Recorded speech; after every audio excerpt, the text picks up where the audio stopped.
Baik, ini jurnal pertama yang saya gunakan. Di jurnal ini membahas terkait obat isoniazid atau INH dan rifampicin, yaitu dua obat untuk penyakit tuberkulosis yang digunakan sebagai kombinasi obat tetap, tetapi pemberiannya menghadapi tantangan karena kelarutan yang kurang optimal dan tidak stabil. Lalu, di jurnal kedua, dijelaskan bahwa stabilitas dari kedua obat ini lebih stabil pada kondisi basah. Dan penurunan bioavailabilitas ini disebabkan oleh reaksi kimia antara RIF dan INH dalam lingkungan asam. Kondisi yang dapat merubah interaksi keduanya menjadi asam sehingga menjadi tidak stabil.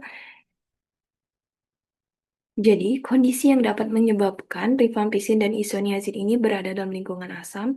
Yang pertama adalah adanya pH rendah seperti pada lambung atau media buffer asam yang digunakan. Hal ini dibuktikan dalam jurnal yang menyatakan bahwa REF degrades in the acid environment of the stomach, serta penggunaan buffer asam dalam pengujian stabilitas.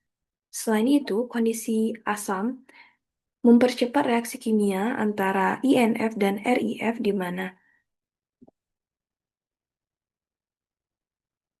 di sini dijelaskan hydrolysis of REF in acidic condition in accelerate in the presence of INH.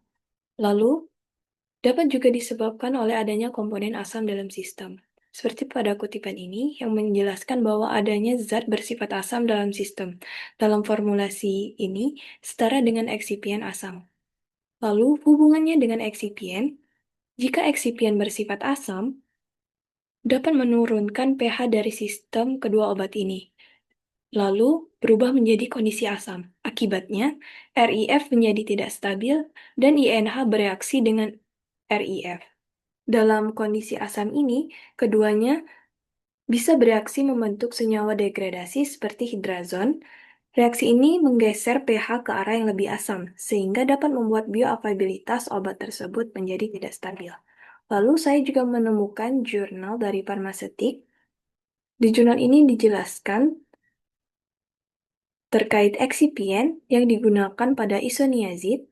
Eksipien dalam formulasi berperan penting dalam mengontrol kondisi ini, di mana penggunaan polimer seperti gastric resistant micropress dapat mengatur pH mikro lingkungan obat. Oleh karena itu, eksipien sangat memiliki peran penting dalam menentukan kondisi asam yang kemudian memicu interaksi kimia antara INH dan RIF. Lalu di jurnal sebelumnya juga dijelaskan solusinya, yaitu dapat dengan memodifikasi INH menjadi bentuk turunannya, yaitu IH2, yang hasilnya menjadi tidak bereaksi dengan RIF dan lebih stabil.